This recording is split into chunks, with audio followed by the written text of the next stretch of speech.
नमस्कार दोस्तों, मैं राम कुमार यादव एजुकेशन क्लासेस रामू में आपका स्वागत करता हूं। दोस्तों, आज मैं शिक्षण कौशल का नेक्स्ट टॉपिक मतलब अगला टॉपिक मैं लेकर आ गया हूं।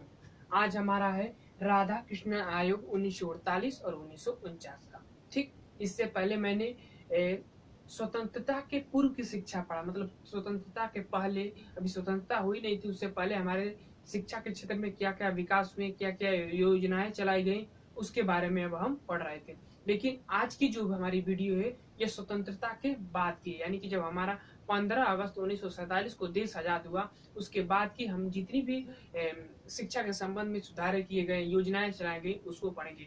तो स्वतंत्रता के जस्ट बाद ही हमारा आता है राधा कृष्ण आयोग 1948 में हमारा देश आजाद हुआ था।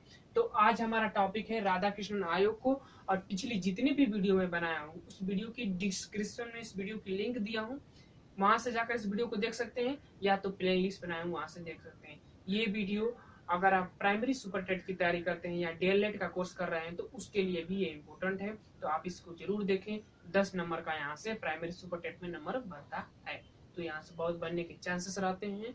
तो इस वीडियो को जरूर देखें। वीडियो पसंद आए तो चैनल को लाइक करें, शेयर करें, सब्सक्राइब करें। तो चलिए दोस्त, अपने टॉपिक पर चलते हैं। आज का हमारा टॉपिक है राधा कृष्णन आयोग। राधा कृष्णन आयोग की अगर हम बात करें तो यह 1948 और 1949 में आया था, यानी कि जब हमारा देश स्वतंत्र हो गया था अंग्रेजों से, उसके बाद इस आयोग की स्थापना हुई थी।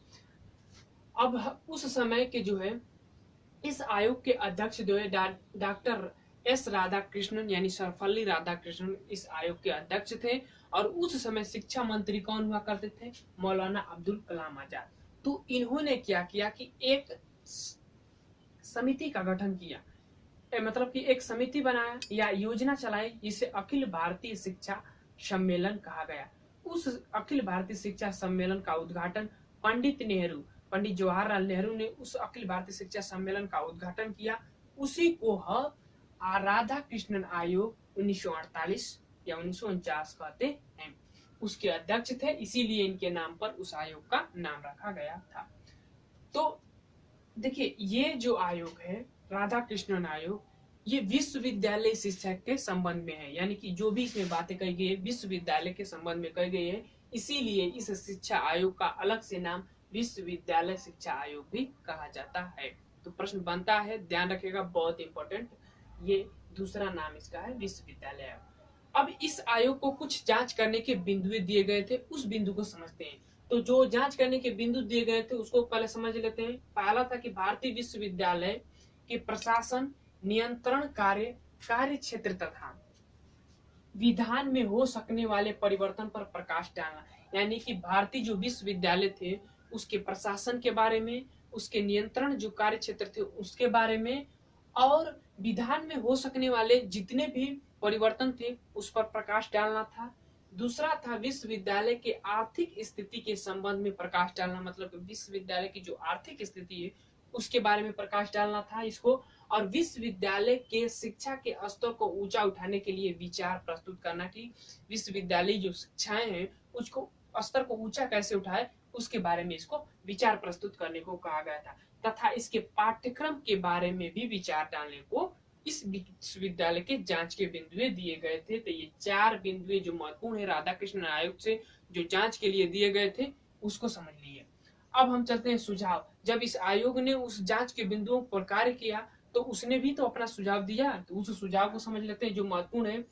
पहला सुझाव है कि विश्वविद्यालय शिक्षा का उद्देश्य नवीन विचारधाराओं, नवीन मान्यताओं को जन्म देना और पुरानी मान्यताओं के साथ समन्वय स्थापित करना होना चाहिए। ये सीधा इस विश्वविद्यालय आयोग यानी राधा कृष्ण आयोग ने सुझाव दिया था।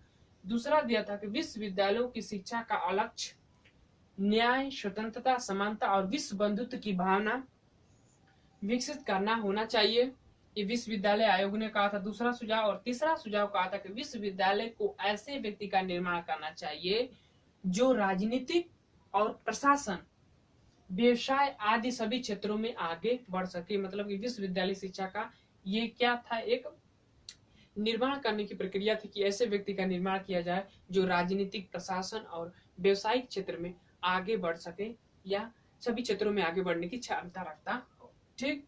चौथा था कि छात्रों को व्यवसायिक व पेशेवर प्रशिक्षण प्रदान करे, व्यवसायिक और पेशेवर शिक्षण प्रदान करना इसका सुझाव था। और पांचवा सुझाव था कि विश्वविद्यालय अनुदान आयोग यानी यूजीसी की स्थापना करना, इसका सुझाव दिया था कि आप यूजीसी का स्थापना कीजिए, उसके हिसाब से अब विश्वविद्यालय आयोग को चलाया जा सकता है, विश्वविद्यालयों को चलाया जाता है यूजीसी के माध्यम से। तो इसकी स्थापना करने के बाद राधा कृष्णन आयोग ने कहा था। तो अब देखिए एक नेक्स्ट बहुत ही इम्पोर्टेंट पॉइंट है कि नोट में लिखा हूं कि इस आयोग का संबंध विश्वविद्यालय शिक्षा से, ये प्रश्न बना है तो इसको ध्यान में रखिएगा आप।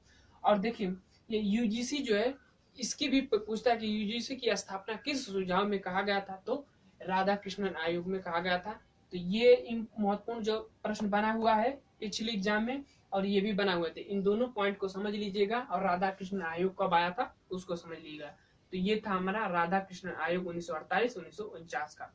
तो यहाँ से दो सबसे ज्यादा महत्वपूर्ण प्रश्न अभी पिछले एग्जाम में बने हुए हैं कि विश्वविद्यालय आयोग की स्थापना करना, मतलब यूजीसी की स्थापना करने के बाद राधा कृष्ण आयोग सर्वप्रथम पहली बार किया था। उसके बाद इस आयोग ने का संबंध विश्वविद्यालय शिक्षा से है, विश्वविद्यालय शिक्षा आयोग भी इसको कहा जाता है। इतना जब बस इसमें से समझ लीजिए, ये ज्यादा महत्वपूर्ण है। और बाकी सब मोटा माटा हर एक चीज, हर अगर किसी चीज की विशेषताएं आप बता रहे हैं या सुझाव दे रहे हैं तो सब में बातें आ जाती है। तो ये था हमारा राधा कृष्णन आयोग।